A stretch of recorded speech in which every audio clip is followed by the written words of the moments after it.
नमस्कार, मैं ज्योति श्रीवास्तव। आप देख रहे हैं सी न्यूज भारत।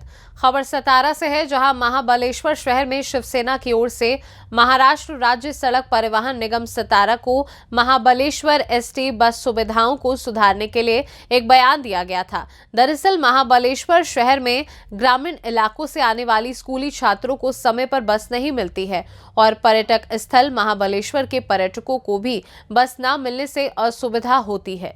कई बार दुर्घटनाओं की संभावना अधिक होती है। अन्य गाड़ियों के कारण सड़क पर गाड़ी फंस जाती है, जिससे पूरे तालुका जाम में फंस जाता है। इसलिए नई बस की आवश्यकता है और महाबलेश्वर एसटी डिपो में बस की कमी के कारण ग्रामीण इलाकों में प्रतिदिन लोगों को 3 से 4 किलोमीटर की दूरी पैदल तय करनी पड़ती है और रात में पहाड़ों से होकर गुजरना पड़ता है। कुल मिलाकर महाबलेश्वर डिपो में उपलब्ध सभी बस खराब स्थिति में है। अगर 15 दिनों में मरम्मत नहीं की गई और नई बस नहीं आई तो शिवसेना जोरदार विरोध प्रदर्शन करेगी। आज सातारा जिल्हा विभागीय नियंत्रक यांना माननीय जिल्हाध्यक्ष मोदी साहेबांच्या नेतृत्वाखाली महाबळेश्वरचं शिष्टमंडळ येऊन आम्ही त्यांना या ठिकाणी निवेदन दिलेलं आहे। तर हे निवेदन देत असताना ज्या महाबळेश्वरच्या ज्या समस्या होत्या किंवा महाबळेश्वरचं पाहिलं तर महाबळेश्वर फक्त जिल्ह्यापुरतं मर्यादित नसून पूर्ण जगामध्ये या देशामध्ये एक पर्यटन स्थळ म्हणून या महाबळेश्वरचा नावाचा उल्लेख होतो। अशा ठिकाणी ज्या एस टी महामंडळाकडून ज्या बसेस आहेत, या बसेसच्या अनेक फेऱ्या पूर्णपणे बंद केलेल्या आहेत। शाळेतील मुलांच्या शिक्षणाचा प्रश्न असेल किंवा रुग्णांचा प्रश्न असेल, त्या रुग्णाला एखाद्या पेशंटला वेळेवर त्या एस टीच्या माध्यमातून आपण पोहोचू शकत नाही।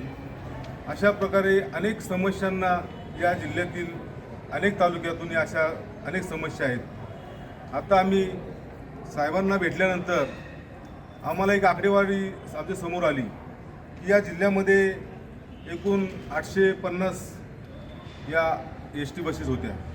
त्यातील आज मितीला फक्त 780 बसेस आहेत।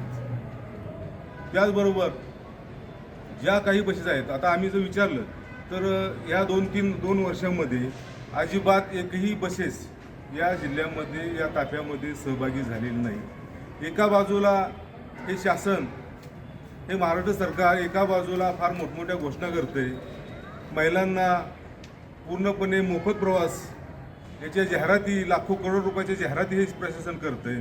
मात्र त्यांनी जाहिराती कराव्यात, पण या जाहिराती एका बाजूला करत असताना दुसऱ्या बाजूला एस टीचा जो फार मोठा तुटवडा निर्माण झालेला आहे।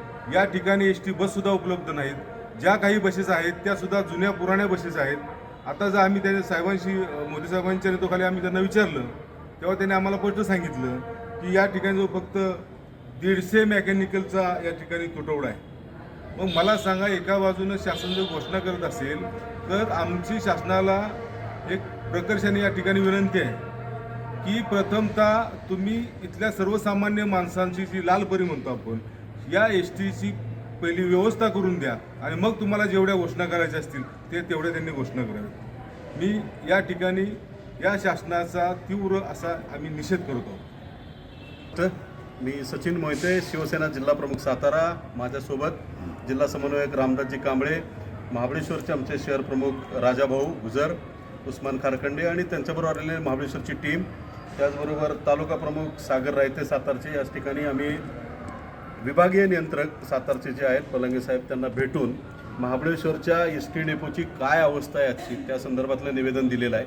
महाबळेश्वरची अत्यंत डेपोची हालाकीची अवस्था झालेली आहे। या डेपोमध्ये कोविडच्या काळामध्ये जवळजवळ 30% बसेस कमी झालेल्या आहेत, म्हणजे बसेसच बाद झालेल्या आहेत। आणि डी सींकडून घेतलेल्या आकडेवारीनुसार मागच्या 6 वर्षात एकही नवीन गाडी ठीक पद्धतीनं सातारा जिल्ह्यात दाखल झालेली नाही।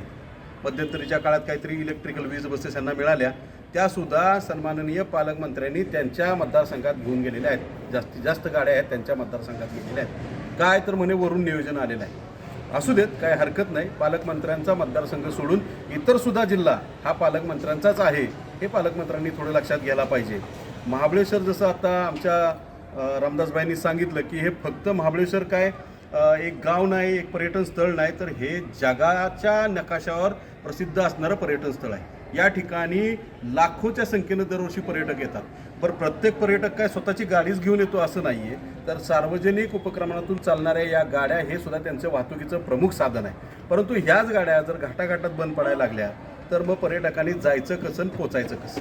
आज विद्यार्थ्यांची अवस्था इतकी वाईट झालेली आहे, वेळेमध्ये गाड्या नसल्यामुळं तासनतास विद्यार्थ्यांना या बसेसची तिथं वाट बघत बसावी लागत आहे. त्याचबरोबर आजारी पेशंटला आज तापोळ्यासारख्या दुर्गम भागातून 40 किलोमीटर जर वर यायचं झालं तर अख्खा दिवस मोडला तरी तो घरी जाईल का नाही याची सुद्धा खात्री शासन देऊ शकत नाही. तुम्ही एका बाजूला कोट्यावधीच्या घोषणा जाहीर करता, कोट्यावधीची सूट जाहीर करता, महिलांना अर्ध तिकीट करता, अतिशय चांगला आहे, महिलांसाठी अतिशय चांगला निर्णय. परंतु त्याचबरोबर जेव्हा ती गर्दी तुमच्याकडे वळली गेली, तुमच्या यंत्रणेवर प्रचंड ताण निर्माण झालेला आहे. याची सुद्धा जाणीव आमच्या जिल्ह्याचे असणारे मुख्यमंत्री सन्माननीय शिंदेसाहेब, आपण याची काळजी नक्की घ्या. साताऱ्याला तुम्ही जास्तीत जास्त बसेस नवीन उपलब्ध करून द्या, हीच मागणी आम्ही विभागीय नियंत्रकांच्या माध्यमातून आज केलेली आहे. अन्यथा येत्या 15 दिवसानंतर शिवसेना खूप मोठ्या स्वरूपात तीव्र आंदोलन उभं करेल. त्याच्यातून जर काय नुकसान झालं तर जिल्हा प्रशासन आणि सरकार याला जबाबदार असेल. जय हिंद, जय महाराष्ट्र. सतारा से सीनू संवाददाता अब्दुल शेख की रिपोर्ट। फिलहाल इस खास खबर में बस इतना ही। देश दुनिया की बाकी खबरों को जानने के लिए आप देखते रहिए सी न्यूज़ भारत।